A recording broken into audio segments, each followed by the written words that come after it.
po ang pag-usapan natin. Naging mainit po ang paksa kanina, mga kababayan, ng SONA ni Pangulong Bongbong Marcos. Kasi naging highlight doon yung kanya pong speech tungkol sa kanyang pinsan. Si PBBM ba, mga kababayan, ay binanatan na si Insan? Well, Kong Martin, mga kababayan, hindi raw po nanghihingi ng proteksyon. So, yan po ang isa sa mga pinakamainit kanina, mga kababayan. Ano ba ang sinabi dito ni Pangulong Bongbong Marcos? Ito po yun. Pakinggan natin. Maiksi lang, mga kababayan. Di na natin kailangan pahabain pa. Kasi marami daw nalungkot eh. Marami po yung medyo umalma, mga kababayan, sa kanyang salita. Pero tayo, pakinggan natin kung ano yung pagkakasabi dito ni Pangulong Bongbong Marcos. Yan. Oops. Sa punto na mga mambabatas.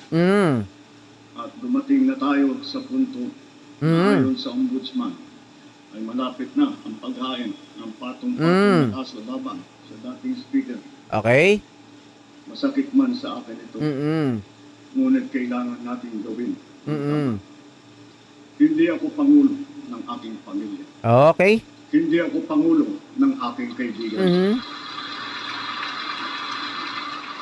Okay, so maraming natuwa, maraming nagpalakpakan, pero hindi nila naintindihan. Sabi ni Pangulo, mga kababayan, masakit man sa akin, pero wala akong magagawa. Hindi ako pangulo ng aking pamilya, hindi ako pangulo ng aking kaibigan. 'Di ba? Tama naman. Siya ay pangulo ng 115 million Filipino people. Okay? So, sa makatuwid, mga kababayan, walang kulay, walang kapatid, 'di ba? Walang kaibigan. Now, yung salita niya na siya masakit dahil kakasuhan, wala siyang magagawa. Ibig sabihin lang noon siya po ay fair. Ibig sabihin siya po ay patas. Ibig sabihin, mga kababayan, wala siyang pinagtatakpan. 'Di ba? Kumbaga, sa kanya, sige.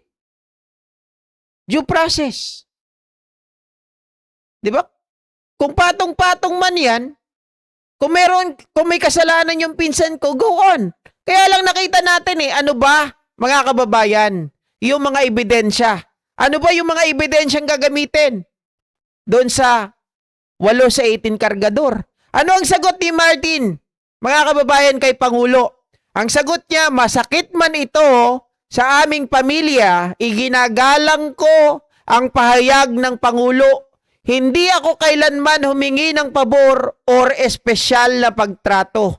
Handa ako, mga kababayan, handa kami na harapin ang lahat ng ito at ipakita sa taong bayan na wala kaming kasalanan, na wala akong ginawang mali, na hindi ako nagnakaw at hindi ko kayo pinagtaksilan. Yan po ang sabi ni Martin. Okay. Magkagalit ba sila? Hindi. Hindi sila galit sa isa't isa. Ibig sabihin, kinikilala po nila ang due process. Kinikilala po nila ang judiciary. 'Di ba? Kinikilala nila ang ombudsman. Kung ano man po, mga kababayan, ang kakaharapin ni Congressman Martin, kayang-kaya naman nila yan. 'Di ba? Hindi naman tumatago, hindi naman tumatakbo, hindi naman po nag-flight. Etong mama na sinasabi nila, flight, mga kababayan, is, 'di ba? Yun ay isang pagpapakita po na guilty. Pero walang ganon si Martin, mga kababayan. Hindi naman siya tumakas 'Di ba? Ang sabi nila, handa silang harapin anumang kaso na ikaso sa kanila. Hindi sila tatakas. Mga kababayan, yung iba na sumasakit ang kanilang mga puso, yung iba na gagalit, bakit daw binabanatan? Hindi nyo naiintindihan. Yan po ang ibig sabihin ng due process. 'Di ba? Walang special treatment. Walang kaibigan, walang kapamilya. Walang pamilya, wala pong kulay. Lahat po managot ang dapat managot. Pero sa sagot ni Kong Martin, wala akong dapat ikatakot. Di ba? Sabi rito, mga kababayan, ito yung kabuuan kasi ng pahayag niya.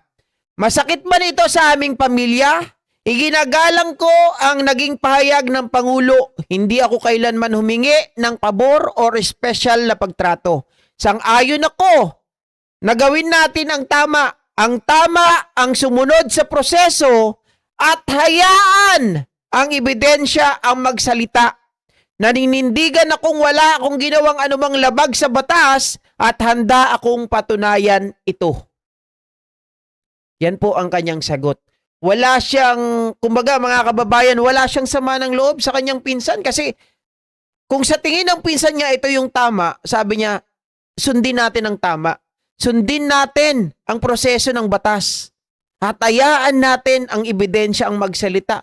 Doon sa pahayag ni Pangulong Bongbong Marcos, mga kababayan, hindi rin naman siya doon nagpahayag na itong si Kong Martin na sinabi niya ito ay guilty. Wala pong ganun, di ba? Alam naman natin sa batas na ang isang suspect, mga kababayan, ay innocente, di ba? Innocent until proven wise. Oh, wala pang conviction. Tayo, sa mata ng natin, pangkaraniwang mga tao, mga kababayan, hinahanap natin yung ebidensya. Walang makitang ebidensya, walang mailabas ng ebidensya. Paano tayo maniniwala? Ibig bang sabihin yan, GP, galit ka na kay Pangulong Bongbong? Hindi nga ako galit.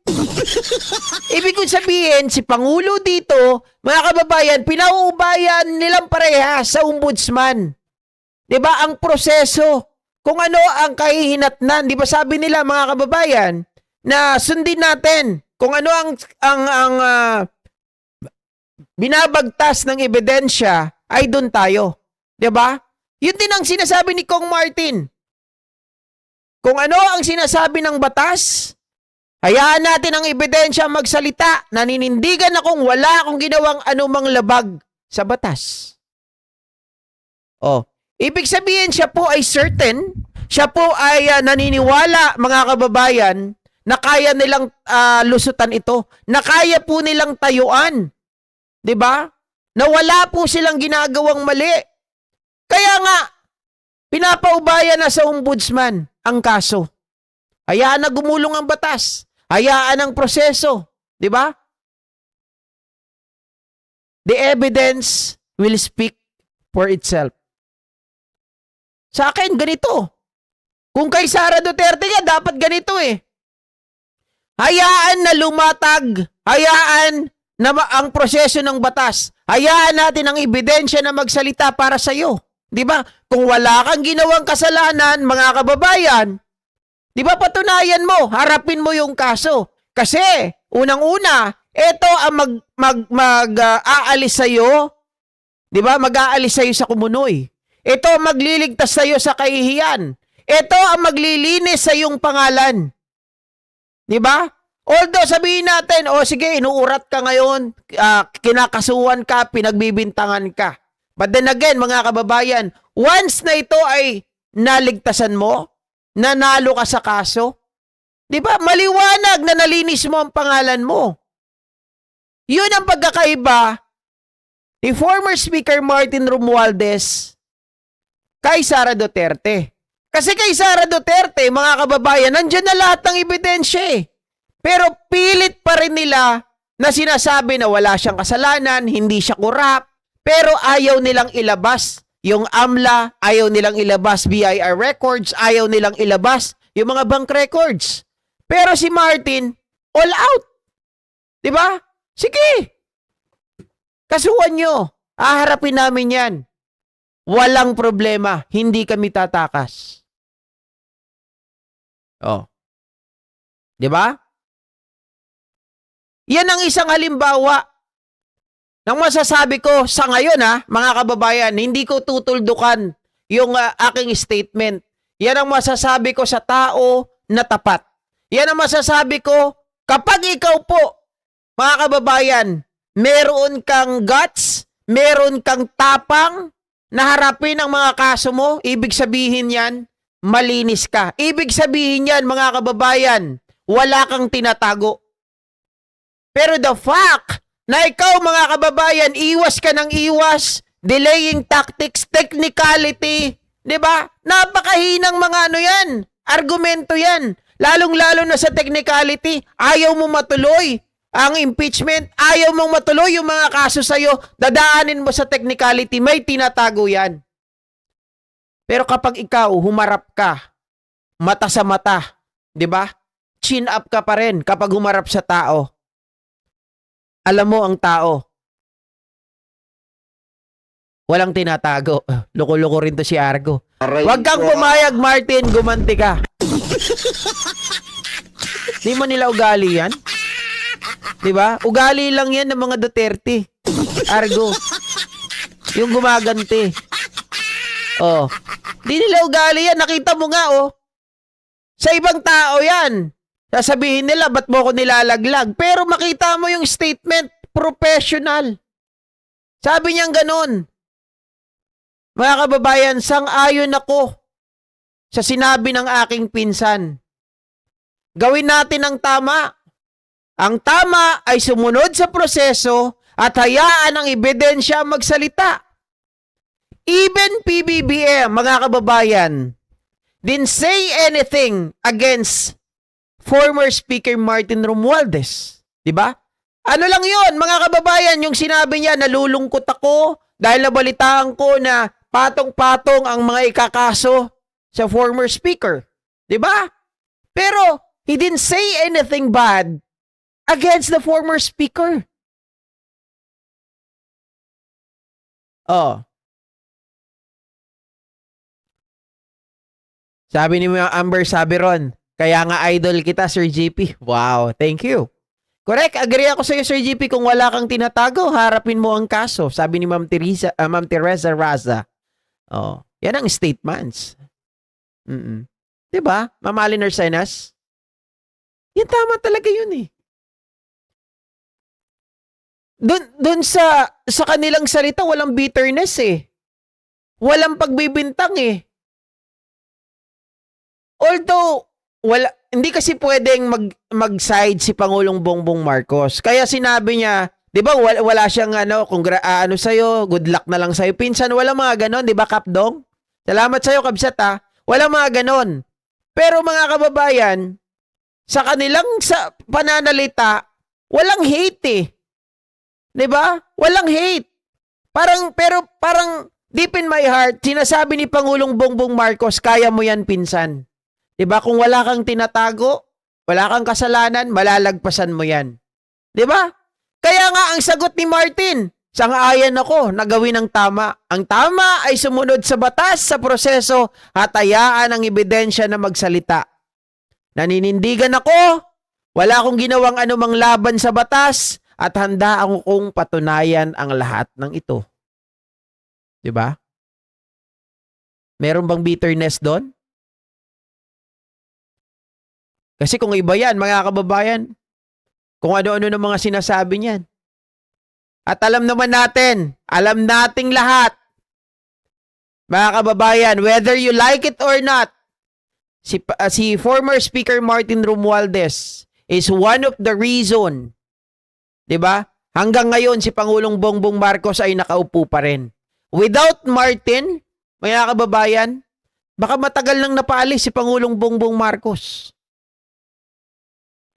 Last wall of defense niya yan eh. Parang Great Wall of China yan. Diba? Hinarangan niya lahat, mga kababayan. Dahil kapag naalis ang speakership sa kanya, baka matagal nang na-impeach si Pangulong Bongbong Marcos. Sabi nung iba, bakit naalis naman siya nung nakaraan eh? Hindi nang sinasabi ko. Ang pumalit pa rin naman kaalyado nila eh. Pero kung ito ay natanggal noon na pinalitan ni Gloria, di ba? Paano kung si Gloria ang pumalit? Or kaalyado nila Sara, kaalyado ni Gloria, would you believe na PBBM can stand, mga kababayan, up until now? Baka wala na, baka matagal na. Sabi ng iba, sip-sip ka lang eh, amo mo yan eh. Binabayaran ka. Alam mo, utak DDS lang nag-iisip ng ganyan eh. 'Di ba? Kung DDS kayo, ganyan talaga ang iisipin ninyo. But then again, mga kababayan, evidence-wise. 'Di ba? Evidence-wise. Yan ang pagbabasihan ko. Wala akong nakitang hate dito sa statement ni Pangulo. Nangihinayang nga siya eh. 'Di ba? Pero mayroon ditong hidden message na sinasabi ni Pangulo, kaya mo yan insan. Pag wala kang tawag dito, pag wala kang bulok na kamatis, o kung wala kang ginawang masama, kung wala ka talagang kasalanan, kung wala kang tinatago, malalagpasan mo yan. 'Di ba? Although hindi niya pwedeng sabihin yun eh. Dahil magkakaroon ng, alam niyo, presidente siya, magkakaroon ng malaking impact yun kapag magsasalita pa siya ng ganun. Pero mga kababayan, alam na alam natin may hidden message doon sa kanyang mensahe. Mensahe na may hidden message pa, 'di ba? Oh. si Argo nag-iisip ng gano'n. Napaka-professional nila magpinsan. Sana lang ang ombudsman magbase sa ebidensya at hindi sa pressure ng mga DDS. Kaya nga eh, mga kababayan. At sana, no, baka mamaya kasi yung kay Bunoan, medyo medyo talagang diskumpiyado ako, guys eh. Parang isasakripisyo lang si Congressman Martin, pero hindi ko pa naman nakikita ngayon yung ni Bunoan, 'di ba? Grabe, makapanloko lang sila, DDS, wag kayong syunga. Kahit kasuhan si Martin, kung walang matibay na ebidensya, hindi makukulong, sabi ni Ma'am Emilia Agustin. Pero sabi kasi ng DOJ, meron daw probable cause, may certainty, reasonable certainty of conviction. Tapos ang ginamit nila yung 18 Marites. Aray ko. 8 sa 18 Marites. Pero kinasuhan nila ng perjury yon. Yung perjury, yung mga yon. 'Di ba? So medyo parang conflict, mga kababayan. Okay? PBBM as Pangulo, dahil wala naman siya ginawang masama sa gobyerno, anong ikakaso nila sa kanya?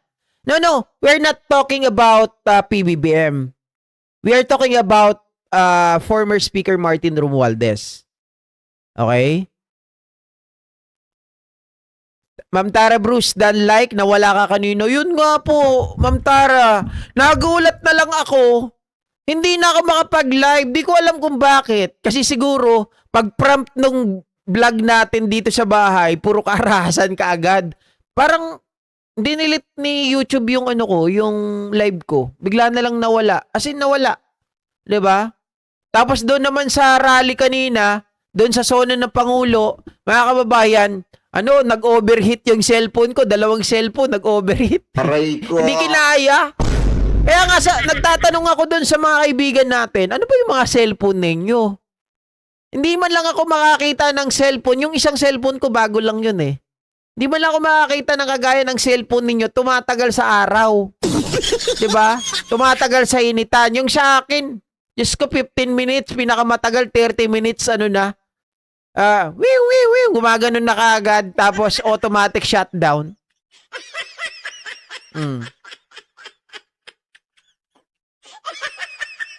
Hindi magpa-prosper ang 18 puppets against Martin, malabo yun.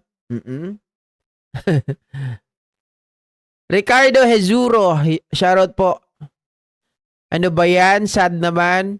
Alin po ang sad, Ma'am Tara Bruce? Di, okay lang yon, at least wala naman tayong violation. Kung tinanggal ni YouTube yon, yung kanina, okay lang, wala naman ako nare-receive na violation. Basta hanggang dun lang. Diba? Wag na sanang may violation pa. Aray ko. Kasi pag violation na naman, anak ng tinapaw, kita nyo na nga yung nanonood sa akin. Yung ceiling ng yung bottleneck, mga kababayan, nandun lang sa 270. Aray ko. Hindi nga pumapalo ng 300, tapos another na naman, di ba?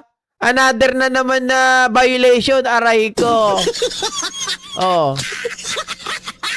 Hello, siguro ang kaso is negligence dahil pinabayaan ang pagnanakaw siya, sabi ni Herbent Vlog. Well, lagi ko naman sinasabi, di ba?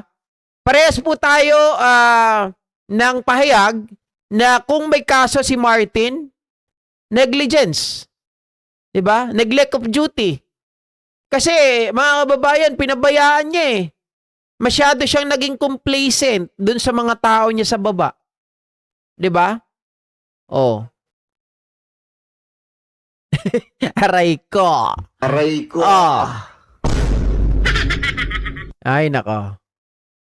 Anyway, mga kababayan, buti nga si Argo nagbago na, nangungulit na lang sa live stream. Alam nyo guys, si Argo, hindi ko alam kung bakit hindi talaga ako nagagalit sa kanya. 7,000 pa lang yung channel natin. Nandito na yan sa akin. Never ako minura niyan. Never yan nagbigay ng masasakit na salita. Malakas lang yan mga asar guys. Kaya, alam nyo kung naglalagay lang ako ng blue jacket, kasama si Argo eh. Hindi ko nakita nag-tridor yan o kaya hindi ko nakita yan na mga kababayan na i-hide kayo. Hindi kagaya ng iba, meron dito. Oo, matagal na sa channel, nag-hide pa ng mga nakakalaban nila. Diyos ko. Diba? Pero si Argo hindi ganun guys. Conspiracy, Joe Granada. Hindi, malabong conspiracy eh. Diba? Kay Martin ang ikakaso. Medyo parang alanganin ako sa conspiracy. Oh. Correct, GP. Si BBM ang nag-release ng pondo. Uy, Argo, wala na. Siyempre ganito yan.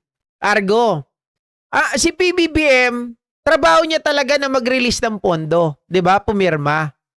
Pero walang ano dun. Walang mali dun. Kasi yun ay trabaho niya. 'Di ba? Yun ay trabaho niya. So wala siyang kasalanan. Kasi pag sinabi mo na si BBM nag-release ng pondo, kasalanan niya, meron siyang pananagutan, edi parang kung ibabalik mo sa dating presidente, tungkol sa pagpatay, o tungkol din sa budget, wag na lang sa pagpatay, tungkol sa budget din, dati, kagaya po ng budget ng 51 billion, ibig sabihin may kasalanan din siya doon. 'Di ba? Kailangan maging patas tayo eh. Kasi kapag ang usapan natin may kinalaman sa policy, guys, pag policy yan, walang magiging pananagutan, policy yan eh. Pero kapag iyan ay hindi policy, 'di ba? Tapos may ginawa ka na labas dun sa policy, siguradong kaso yan. So walang mali doon sa ginawa ni Pangulong Bongbong Marcos. Kasi kailangan niyang pirmahan yun eh. Kailangan niya maglabas talaga ng pondo. 'Di ba? Gawain ng presidente ang pumirma ng budget. At ang ginagawa dyan ng mga siraulong mga senador at mga kongresista, ito. 'Di ba, yung budget patatagalin. Tapos ang gusto nilang mangyari, mga kababayan, bago ilabas ang budget, malapit na. Yung tipong 1 linggo na lang, mga kababayan, tapos kailangan nang ilabas yung budget, saka ipapakita kay Pangulong Bongbong Marcos. Paano mo ngayon yun marireview? Ilang pages yun? 1,000 pages? Paano mo yun marireview agad-agad? 'Di ba? Ganun ang lagi nilang ginagawa, tas mamadaliin nilang Pangulo. So, napapansin natin, there's something wrong. Bakit kailangan mo madaliin? Tinapos nyo ng late, papasa nyo sa Pangulo, 1 week na lang, bago ilabas yung budget, tapos gusto ninyo, ma-review ka agad-agad. 'Di ba? Parang gusto nyong i-hostage ang Pangulo na hayaan nyo na magkamali siya. Parang ganun ang purpose ninyo. 'Di ba?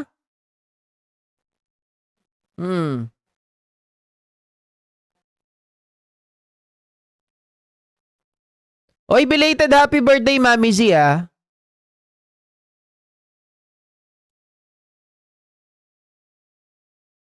Paano magkakaroon ng negligence si Martin, Boss GP? Hindi naman kasama si SMR sa combine. Okay, papaliwanag ko. Kyoto Kigarashi. Kaya ko na sinabing negligence. Alam nyo, si Martin, di ba, Speaker of the House siya eh. Tapos sa subordinate niya, Itong sila, ano, 'di ba? Sila Saldico. Oh, etong iba pang mga tao. Although wala siya doon sa sinasabi nyo na combined ng committee ng House at ng Senate, nakalimutan ko yung tawag dyan mga kababayan. Yung bukod sa small committee, meron pang isa, di ba? Hindi siya kasama, si Chis Escudero lang ang nandun. First time in history ng Pilipinas na nandun sa meeting na yon. Si ano, di ba? Si ang Senate President, di ba? Kauna-unahan yan si Chis Escudero. Pero wala doon si Martin. Pero, syempre leader siya eh. Kaya ko sinasabing negligence of neglect of duty, mga kababayan, tao niya yung mga yun eh. Hindi niya napansin, hindi niya po tawag dito, hindi niya nakita. O Bicam, thank you Sara Dutae, 'di ba? Bicam, hindi siya kasama doon. 'Di ba? Yan yung sinasabi niyo Kyoto Kigarashi. Paano magkakaroon daw ng negligence si Martin? Hindi naman siya kasama sa Bicam. Tama po kayo. Hindi siya kasama sa Bicam, pero tao niya pa rin sila Saldico at yung iba pang mga tao doon. Paanong hindi niya po nakita yung kanilang scheme, 'di ba? So ibig sabihin may pananagutan pa rin siya doon as a leader.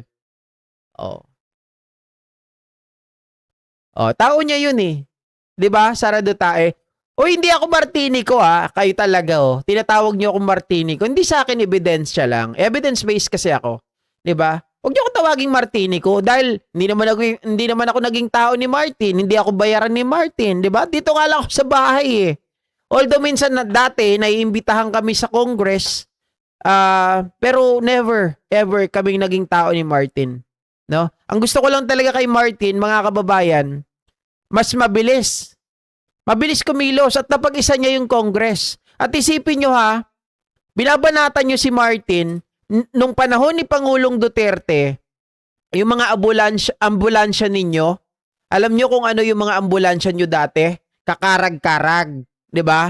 Yung mga ambulansya nyo dati, o ambulansya ng Pilipinas, mga kababayan, kakarag-karag ng mga sasakyan, mga L300, 'di ba? Mga bulok. Pero yung kay Martin, mga kababayan, ano yung ano niya?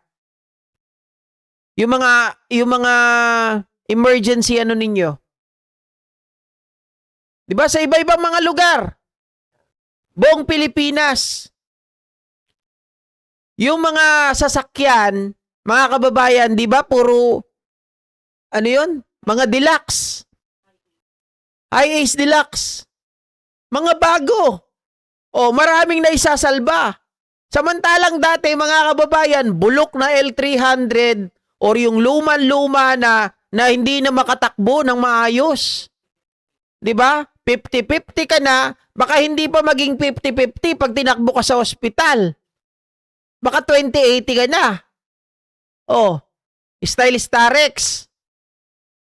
Yung ngayon, Hilux. Nung panahon ni Martin, lahat yan, mga kababayan, buong Pilipinas, lahat ng mga lugar, lahat ng mga emergency na sasakyan. Ano tawag doon, mga? Yung sasakyan na ambulansya, yung mga ambulansya. 'Di ba? Yung mga ambulansya, puro Hilux. Commuter Deluxe.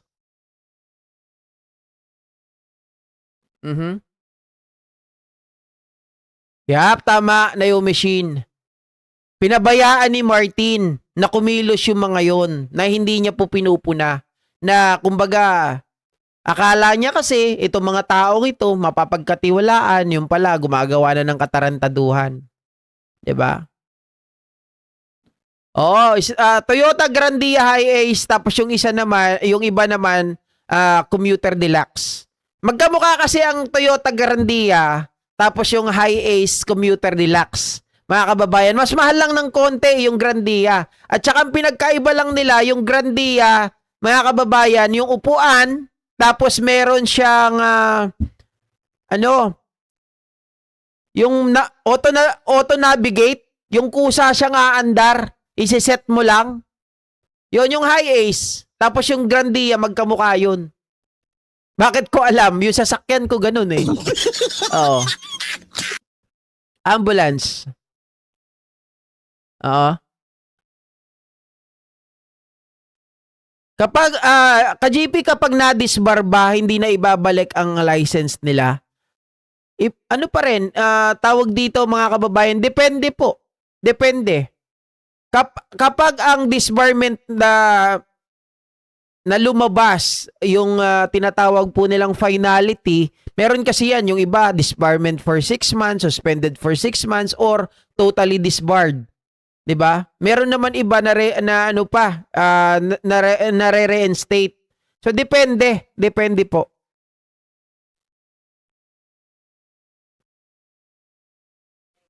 Mhm. Reinstate na ibabalik na yung machine, tama. Pero yung iba hindi na. Depende po sa sitwasyon. Depende sa bigat ng offense nila. 'Di ba? Kasi may naalala ko dati na actually marami eh. Naalala ko itong si Toto Kausing, totally disbarred. Hindi na siya nakabalik. Eto namang sila Trixie Angeles, sila naman ay nasuspindi. 'Di ba? Ilang beses ata yun. Twice ata silang nasuspindi pero nakakabalik naman. Oh. Suspendido lang yon. Pero yung mga na-disbarred, depende pa rin po sa mga kababayan. Depende sa sitwasyon, sa bigat po ng kanilang kasalanan. Yaman mo na pala ka-GP, ganda ng car mo. Hindi po, ano lang yan? Aray ko. Ay, hulugan. Oo. Boss GP, confirm na ba yung disbarment ni Suntay at ni Topacio? Parang wala naman ako nakikita, guys. Parang wala pang finality yan. Ano pa lang na masyadong advance lang yung balita. Kasi dapat lumabas na yan eh. Kasi taga Quezon City ako dati eh. 'Di ba? So dapat na yan, nalaman na namin kung na-disbar na yan si Suntay. Kaya lang wala pa naman lumalabas. Si Atty. Larry Gadon, 'di ba? Na-disbar din 'yan. Medyo mabigat, mga kababayan. Mas magandang ilabas matibay na ebidensya kay Kong Martin kasi kung wala naman, puro kwento barbero lang, walay. Well, tingnan natin yung mga mangyayari sa mga susunod na kabanata. Abangan na lang natin, mga kababayan. Sana malaman sana malaman ang taong bayan ang totoo kay Sir Martin. Kaya nga 'di ba? Anyway, mga kababayan, maraming salamat po muli sa inyong lahat. Salamat sa mga nag-like ha. Talagang parehas na yung nag-like tapos dun sa mga nanonood. Thank you. Mas lamang pa nga yung nag-like kaysa sa nanonood. Salamat at kita-kits po tayo muli sa mga susunod na mga live streaming at mga uploads natin. Ito po ang inyong abang lingkod, JNK, mga kababayan. Magandang gabi po muli sa inyong lahat.